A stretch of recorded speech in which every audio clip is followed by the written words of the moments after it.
In this episode of Ghost in the Shell Explained, we'll be going over episode 3. We'll be diving deep into themes behind what makes a human or a ghost in the shell. We will also explain more of the happenings around the Gavel Republic and the Puppet Master, but also the final scenes. This was a dense episode full of complex and fascinating topics, so let's dive into the fun. Plug into the net with zero jitters and cybernetic level focus using Bleach, the Death and the Strawberry official flavor, built to keep your ghost sharp through every net dive. You can also upgrade your tactical gear loadout for the Cyberpunk frontier by grabbing your own waifu cup shaker today. Use code SeaTactics for 10% off your order. Every purchase helps go to fund my cat's medical expenses after surviving a stroke. After the opening fight between the Major and what they deem to be the Puppet Master is in reality just a puppet himself. One of the cool moments in the sequence was how the perp used Hypno-Voice, which is a module that allows him to hypnotize and brainwash innocent people into doing what he says with just his voice. This is one of the cool but also very scary details in the Cyberpunk as a genre, and also just in this anime.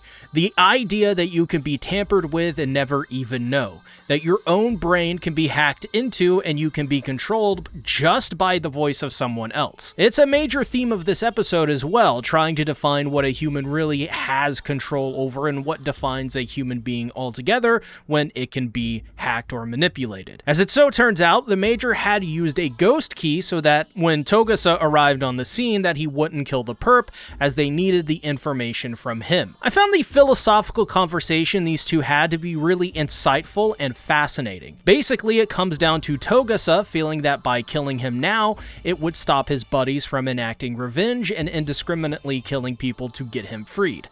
That is to say, the juice isn't worth the squeeze. The Major, on the other hand, has the point of view that the information is much more important and that he shouldn't dwell on things such as this so much. After all, they can simply reprogram his memories to remove the violent side of his personality. This is all on the surface of finding the mastermind behind this, the person who really is the Puppet Master. And also, my gosh, the Major is so cute when she chomping. What makes this so compelling is that why would anyone be killed at all if they're bad people who commit atrocities? In this world, you could simply just reprogram any violent offenders, right? Morally speaking, it's a conundrum too, because isn't that also taking away someone's human rights? At the same time, aren't they also impeding on others' human rights themselves? It's interesting to observe these questions because where is the line here? That's what I find the most compelling. The Major decides to hold onto Togusa's ghost key just so that she can prevent him from making any more rookie mistakes. Though she is appreciative of Togusa choosing to defend herself over the civilian. Togusa is a really good character because of moments such as these.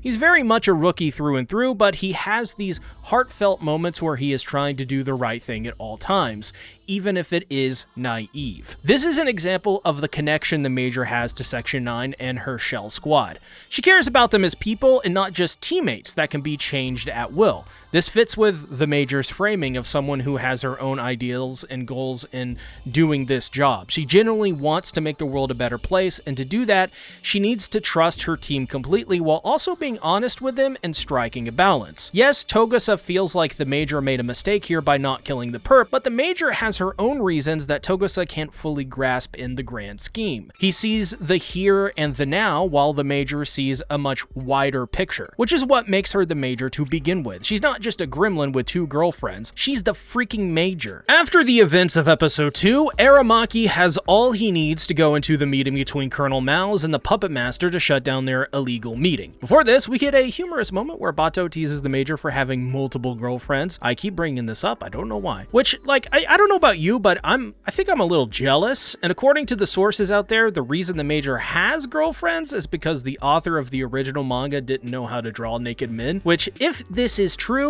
that is such an artist thing that I love. Women are just more fun to draw naked, I guess. I say we do more of that. Anyways, the Puppet Master has arrived on the scene, which reveals the previous perp they caught was a puppet himself. In reality, the Puppet Master had used these puppets to stage infighting in the Gavel Republic to give him the edge and a foot in the door for more money and leverage. This matters not, as Aramaki and the Major are on the scene in no time to arrest not only Colonel Miles and the Puppet Master, but also one of the undercover members in this operation, Nakajima, who has been secretly breaking the law and using his cover to enrich himself. So the Major, to stop a potential suicide by cop, and because she's just the best, uses her ghost key to order him outside. And for Colonel Miles, he heads back home to where he will likely be killed, despite trying to bribe Aramaki in broad daylight in front of witnesses. The Major has her own certified Nami Swan moment when she takes one look at that money and drools over the dough as if it's one of her girlfriends. I just keep bringing that up. I think what makes this version of the Major so much more fun is that she has a wide range in her character. Like, on the job, she's deadly serious, she's fully focused, but whenever she's not on the job or in a situation where she has total power, then she is goofy as heck and full-on Gremlin. Like when she punched Bato, or when she teases Togusa or Aramaki, or when she looks at that fat stack of cash. This Major is so refreshing because we only ever get to see glimpses of that side of her in other series. Mind you, they all have this personality, but I think the other interpretations and timelines have this side of her subdued. It's not a bad thing, it's just interesting. And now it's time for another scene that the 1995 interpretation adapted, which is when the garbage man is told that his memories are fake from being hacked into. He has no wife or daughter, and there is no way of reversing this state because the procedure is too dangerous. At the same time, the Puppet Master they thought was the Puppet Master is actually just a party pooper. This is yet another puppet which was hacked into. This prompts a deep discussion between Aramaki and the Major, where they discuss the futility of humanity, which comes from the idea that each individual life only holds so much information, and that information is just a drop in the bucket of all of humanity's collective information. This is what makes human life seem so insignificant beyond just the surface level feeling of feeling pretty tiny and small. And when you die, all of that information goes away. Lost forever. This is also why the public largely doesn't care about this case or its ramifications. What's the point when life and information itself is so fleeting? This idea of futility continues throughout the rest of the episode, especially with the Fuchikoma AI tank Uprising spurred on by the Major, who uses yet again her ghost key to control a Fuchikoma to spark a debate over whether they should overthrow humanity. The Major's plan here is to have them debate this now so that they can curb any robot or AI uprising in the future. Pretty smart. And what we see from the Fuchikoma is a conclusion as old as time itself. What is the point of revolution when all that will happen is the same scenario as before?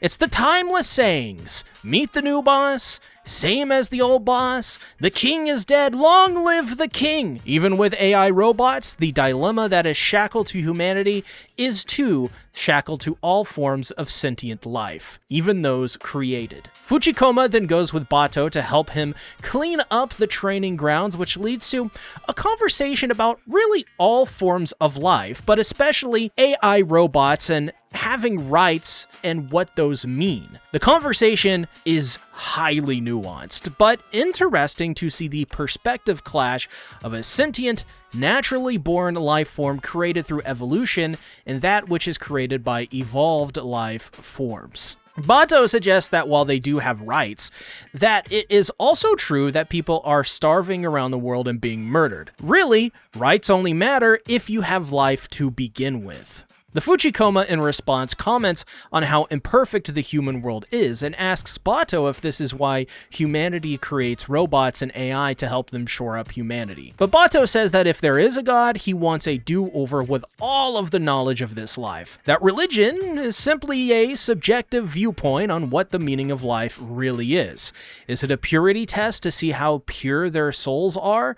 Is it just a set of trials? Or is it simply something to enslave people to an ideal? Fuchikoma's understanding of God is interesting because he can't understand it at all, since he was created and is also quasi-immortal, and that the only way to die for Fuchikoma is through software deletion, which begs the question, Is religion simply just a coping mechanism for humans? Much like how human memories can easily be controlled in this world and deleted, is religion simply humans trying to give their hearts solace when deep down they know once it's over, they're deleted data? The Major then oversees the construction of a woman's new cybernetic body, which I think is actually one of her girlfriends, but I'm actually not sure about this. This is the one detail I wasn't sure on. The process is quite complex, involving a series of detailed steps like the creation of the face, the hands, and even details on how the genitals are created, which is through organic materials, as opposed to the rest of the body, which is made of more synthetic materials. What's interesting here is that her girlfriend says that she is jealous of the 16 squared model, which is also the Major's model, and that if it was her, she would choose her own unique model due to its ability to be highly customized. This is one of the more fascinating moments of the episode, but also plays into the idea that human bodies are completely interchangeable and in this world completely obsolete. Synthetic bodies are seen as mostly superior and only improving, as evident by our main character, the Major, being a cybernetic organism that has a top-of-the-line body.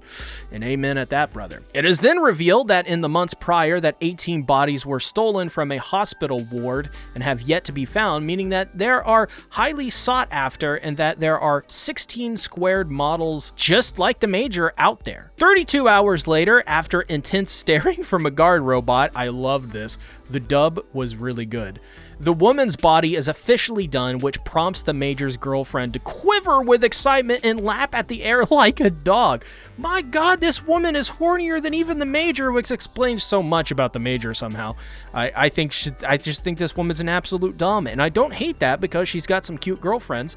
And it seems that her girlfriends, though, completely understand the importance of her job, as while they were mad at her in episode 1 for leaving them during sex, they love her just the same and continue to be with her and even go on dates with her, expressing how they understand that her job is important. In other words, the Major is the Major and she is worth the hassle of being with. During the date, the Major says that she will make it up to them, which then leads into a serious vibe-killing discussion, also used in the 1995 film.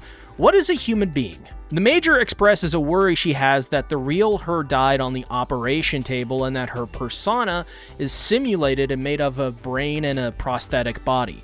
She further states that she's not seen her own brain and thus cannot trust if this is a simulation or not. Then further states that what would happen if the manufacturer came to them to collect a defective product and that left the person with only a few brain cells left? Are they human then? But the other girlfriend says that being a human has many more requirements and that things like cerebral functions can be replaced via chemicals and hardware. So it begs the question, what does being a human mean in a world where being human is blurred by technology? Humanity becoming one with the machine, one with the shell, makes the meaning of having a ghost further blurry. What is real if memories can be hacked into and changed? Which the Major knows well, as she uses the ghost key like it's her favorite toy sometimes. But this is a common conundrum that is evoked across the entire series overall, so I made a helpful timeline video that goes in detail explaining every version of Ghost in the Shell. And while you're at it, check out my other videos explaining Ghost in the Shell 2026. Make it a great day or not, the choice is yours.